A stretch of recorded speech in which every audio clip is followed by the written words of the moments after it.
आज हम लोग माइक्रोसॉफ्ट एक्सेस के बारे में पढ़ते हैं। काफ़ी इम्पॉर्टेंट सॉफ्टवेयर है ये MS ऑफिस का। इसके अंतर्गत मानते हैं कि डेटाबेस से संबंधित सारे कार्य किए जाते हैं। तो अगर हम माइक्रोसॉफ्ट ऑफिस की हम बात करें तो माइक्रोसॉफ्ट ऑफिस में माइक्रोसॉफ्ट एक्सेस आंकड़ों के प्रबंधन अर्थात डेटाबेस के मैनेजमेंट में प्रयोग किए जाने वाला एक एप्लीकेशन है, एक सॉफ्टवेयर है। माइक्रोसॉफ्ट एक्सेस जो है अगर हम बात करें तो रिलेशनल डेटाबेस मैनेजमेंट RDBMS का सपोर्ट करता है। किसका? RDBMS का सपोर्ट करता है। इसका उपयोग आंकड़ों बनाने के लिए, देखिए MS एक्सेस उसे कंप्लीट RDBMS का नहीं कर सपोर्ट करता, इसको हम बोल सकते हैं DBMS का सपोर्ट करता है, क्योंकि उसमें EF कॉर्ड्स ने कुछ रूल बनाया था। तो अगर कहीं पर DBMS दिया है तो ज़्यादा सही होगा DBMS। ठीक, तो डेटाबेस मैनेजमेंट सिस्टम को विश्लेषण करने और रिपोर्ट बनाने में करते हैं। मतलब अगर हमें रिपोर्ट बनाना है तो हम एक्सेस की मदद से बना सकते हैं। आगे हम विंडो की बात करें, वर्कशीट की बात करें तो देखिए सेम है। ऊपर टाइटल बार है, वर्क एरिया है, क्विक एक्सेस है, नेविगेशन है, और यहाँ पे कुछ टूल्स ऐसे होते हैं जो कि हमें डेटाबेस बनाने में मदद करते हैं। ठीक है, तो डेटाबेस से संबंधित कार्य करने के लिए हम एक्सेस का प्रयोग करते हैं। डेटाबेस की बात करें तो डेटाबेस है क्या? डेटाबेस विभिन्न प्रकार की तालिकाओं अर्थात टेबल्स, ठीक है, अभिलेखों, रिकॉर्ड्स एवं प्रश्नों, क्वेरीज का समूह होता है जो एक फाइल के रूप में सुरक्षित सेव होता है। मतलब यहाँ पे एक फाइल के रूप में हम सुरक्षित या सेव करते हैं। अगर हम बात करते हैं माइक्रोसॉफ्ट एक्सेस के डेटा का प्रकार की, अगर हम डेटा के प्रकार की बात करें तो डेटाबेस माइक्रोसॉफ्ट का आधार बेस डेटा होता है। एक्सेस में विभिन्न प्रकार के कार्यों के लिए भिन्न भिन्न प्रकार के आंकड़ों अर्थात डेटा का प्रयोग करते हैं। तो इसमें क्या है, MS एक्सेस में डिफरेंट आंकड़ों के लिए डिफरेंट डेटा का हम प्रयोग करेंगे।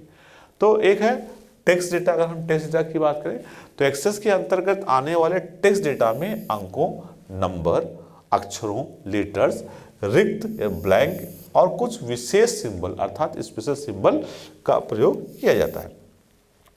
इसमें डेटा क्षेत्र का अधिकतम आकार मैक्सिमम साइज 255 कैरेक्टर तक का होता है। ठीक, और आगे हम बात करते हैं एक्सेस का बाय डिफॉल्ट आकार 50 कैरेक्टर तक का होता है। बाय डिफॉल्ट 50 कैरेक्टर तक होता है।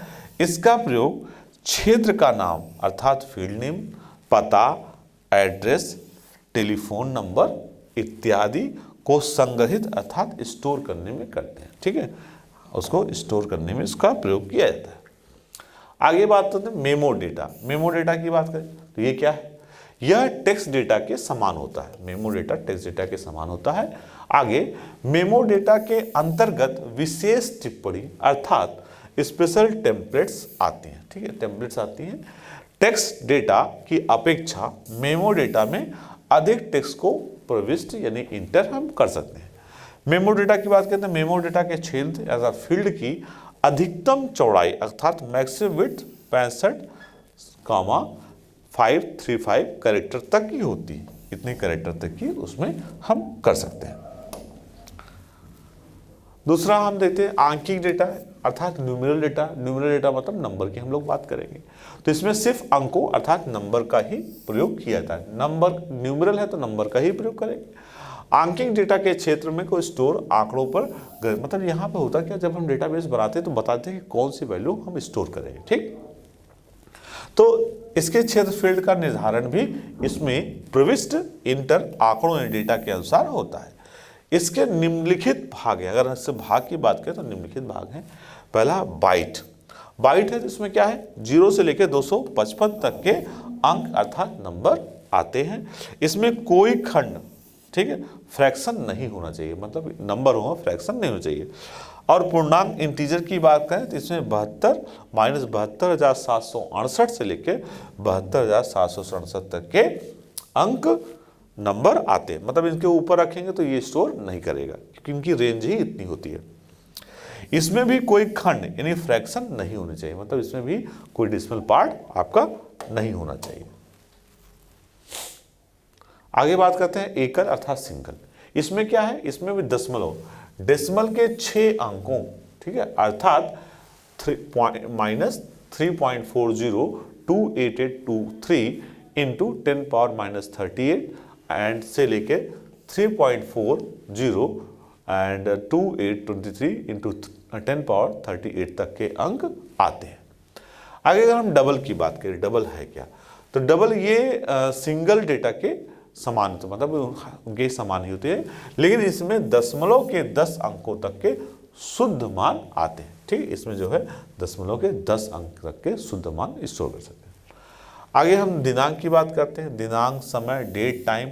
तो MS एक्सेस में के इस भाग में दिनांक अर्थात डेट अथवा समय, टाइम से संबंधित आंकड़ों डेटा को हम इंटर कर सकते हैं।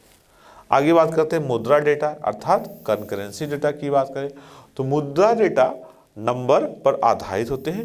इसके क्षेत्र, फील्ड का आकार दिए गए निम्न प्रारूपों में से किसी एक को चयनित सेलेक्ट कर निर्धारित किया जाता है, उसको हम एक निर्धारित कर सकते हैं।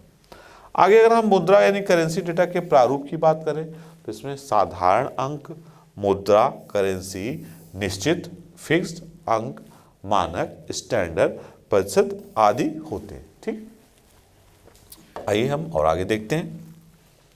आगे है इसमें यस नो का डेटा। यस नो मतलब या तो यस सेलेक्ट करेंगे या तो नो। तो इसके प्रयोग द्वारा तालिका में जो भी लॉजिकल वैल्यू होती है उसके लिए इसका इस्तेमाल करते हैं। तो इसमें ट्रू, फॉल्स, ठीक है, यस, नो, ऑन, ऑफ का प्रयोग किया जाता है। आगे बात करते हैं object linking embedding object data. इसमें होता क्या है, तो जैसे नाम ही बता रहा है, ऑब्जेक्ट लिंकिंग एम्बेडिंग डेटा का पूर्ण रूप होता है ऑब्जेक्ट लिंकिंग एम्बेडिंग डेटा। इसमें एक्सेल की स्प्रेडशीट अथवा माइक्रोसॉफ्ट के ग्राफिक्स का प्रयोग किया था। इसमें माइक्रोसॉफ्ट ग्राफिक्स का हम प्रयोग करते हैं। ठीक, आगे बात करें हाइपरलिंक डेटा। अगर हम हाइपरलिंक डेटा की बात करें तो इसके प्रयोग द्वारा मुख्य रूप से डेटाबेस तालिका के क्षेत्र को इंटरनेट पर किसी वेबसाइट से जोड़ने में होता है। इसके 3 भाग होते हैं। अगर इससे भाग की बात करें 3 भाग होते हैं, एक है डिस्प्ले, दूसरा एड्रेस और तीसरा है सब एड्रेस। अब बात करते हैं क्वेरी। अगर हम क्वेरी की बात करें तो माइक्रोसॉफ्ट एक्सेस में क्वेरी तालिका, क्वेरी टेबल एक विशेष प्रकार के रिकॉर्ड में संचित, स्टोर सूचनाओं, इंफॉर्मेशन को समझने की विधि है। ठीक है, अगर क्वेरी का अर्थ की बात करें, क्वेरी का अर्थ पूछताछ करना। क्वेरी मतलब क्या होता है, कुछ पूछना। क्वेरी का प्रयोग 2 अथवा 2 से अधिक तालिकाओं, टेबल में आंकड़ों अर्थात डेटा को निकालने के लिए किया जाता है। आगे हम बात करते हैं माइक्रोसॉफ्ट एक्सेस में मुख्यतः 5 प्रकार की क्वेरी होती है। अगर हम क्वेरी की बात करें कि कितने प्रकार की क्वेरी होती है, तो क्वेरी 5 प्रकार की होती है। उसमें होता क्या है कि क्वेश्चन किस प्रकार पूछेंगे और हमें आउटपुट किस प्रकार का मिलेगा। तो पहली है, अगर हम बात करते हैं सेलेक्ट क्वेरी। तो सेलेक्ट क्वेरी क्या आती है, माइक्रोसॉफ्ट एक्सेल की अगर हम बात करें तो इसमें चयनित क्वेरी, सेलेक्ट क्वेरी के प्रयोग द्वारा एक अथवा एक से अधिक टेबल से हम डेटा निकाल कर रिमूव विंडो में प्रदर्शित करते हैं। मतलब बहुत डेटा है लेकिन उसमें से हमें कुछ डेटा निकालना है तो हम रिमूव कर सकते हैं। ठीक है, रिप्रेजेंट करने के लिए किया जाता है। आगे विंडो में दर्शाए गए अगर हम आंकड़ों की बात करें तो आंकड़ों पर वांछित सुधार यानी मॉडिफिकेशन भी किया सकता है। अगर उसमें हम कुछ मॉडिफिकेशन करना चाहें तो वो भी कर सकते हैं।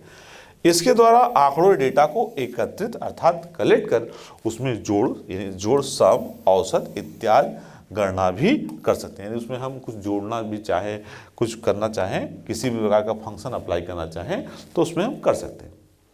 आगे बात करते हैं पैरामीट्रिक क्वेरी। पैरामीट्रिक में क्या होता है, तो माइक्रोसॉफ्ट एक्सेस में पैरामीट्रिक क्वेरी के प्रयोग द्वारा क्वेरी को के रन करते समय ही जब हम उसको रन करते हैं तो मानदंड यानी क्राइटेरिया का निर्धारण किया सकता है कि किन क्राइटेरिया के आधार पर करते हैं। आगे है क्रॉस टैब क्वेरी। अगर हम क्रॉस टैब क्वेरी की बात करें तो माइक्रोसॉफ्ट एक्सेस में क्रॉस टैब क्वेरी का प्रयोग उस तालिका टेबल में किया जाता है जिसमें सूचनाएं, इंफॉर्मेशन 2 क्षेत्रों, एरिया अर्थात कॉलम्स में विभाजित हों। ठीक है, 2 क्षेत्रों, एरिया या कॉलम्स में विभाजित हों। आगे बात करते हैं एक्शन क्वेरी। अगर हम एक्शन क्वेरी की बात करें तो माइक्रोसॉफ्ट एक्सेस में एक एक्शन क्वेरी द्वारा एक या एक से अधिक तालिका टेबल में रिकॉर्ड मतलब एक या एक से अधिक को एक साथ मिटाने, इरेज करने, प्लस जोड़ने, अपडेट करने के लिए किया जाता है। अगर हम क्वेरी की और बात करते हैं तो यहाँ पर डिलीट क्वेरी, यानी हम क्वेरी को डिलीट कर सकते हैं। अपडेट क्वेरी, क्वेरी को अपडेट कर सकते हैं। अपेंड क्वेरी, अपेंड का मतलब होता है कुछ चीज़ को जोड़ना, मतलब उसमें है उसमें और चीज़ हम जोड़ देंगे।